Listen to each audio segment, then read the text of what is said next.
కార్మికుల ఐక్యత కార్మికుల ఐక్యత వర్ధిల్లాలి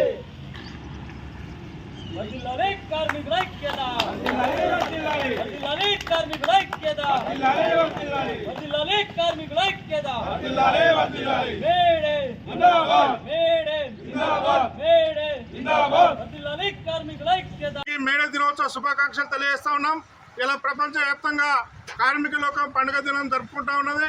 అందులో భాగంగా 138వ మేడే దినోత్సవాన్ని పురస్కరించుకొని రామడుగు మండలం గోపాలరావుపేట గ్రామంలో ఇలా కార్మికుల సమక్షంలో మేడే జెండాని ఆవిష్కరించుకోవడం జరిగింది. ప్రధానంగా ఈ యొక్క మేడేకి ఒక గొప్ప చరిత్ర ఉంది. ఆ రోజు 135 సంవత్సరాల క్రితం ఈ యొక్క చికాగో, అమెరికా దేశంలోని చికాగో నగరంలో కార్మికులు చేసినటువంటి పోరాట ఫలితంగా అక్కడున్నటువంటి కంపెనీ యాజమాన్యానికి కార్మికులకు జరిగినటువంటి పోరాటం సందర్భంగా అనేక మంది కూడా అమరులైనటువంటి పరిస్థితి.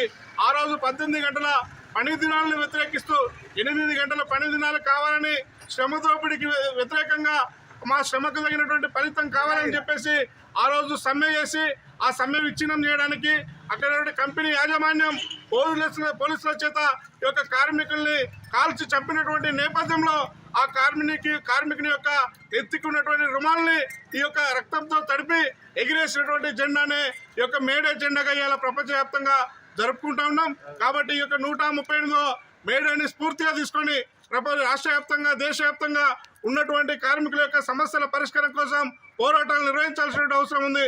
పోరాడితే పోయేదేమీ లేదు, బానిస సంఖ్యలు తప్ప అనేటువంటి నినాదాన్ని మనం ముందుంచుకొని ఈరోజు కార్మిక హక్కుల కోసం పోరాటం చేయాల్సిన అవసరం ఉంది. ఇలా సంఘటిత రంగంలో, అసంఘటిత రంగంలో ఉన్నటువంటి కార్మికులు అనేకమైన ఇబ్బందులు ఎదుర్కొంటా ఉన్నారు.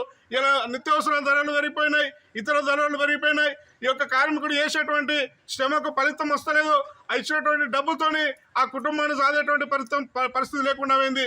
ఇలా దేశంలో ఉన్నటువంటి నరేంద్ర మోడీ ప్రభుత్వం కార్మికులు పోరాడి సాధించుకున్నటువంటి చట్టాలని, హక్కులన్నింటినీ కూడా నిర్వీర్యం చేసి ఈ చట్టాలను ఎత్తేసేటువంటి ప్రయత్నం కొనసాగుతూ ఉన్నది.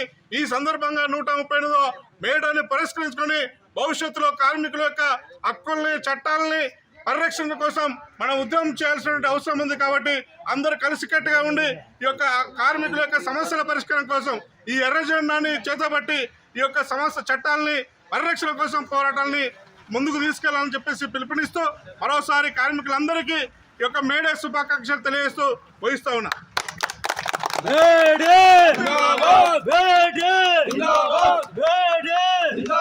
కార్మికుల ఐక్యత కార్మికుల ఐక్యత కార్మికుల ఐక్యత కార్మికుల ఐక్యత కార్మికుల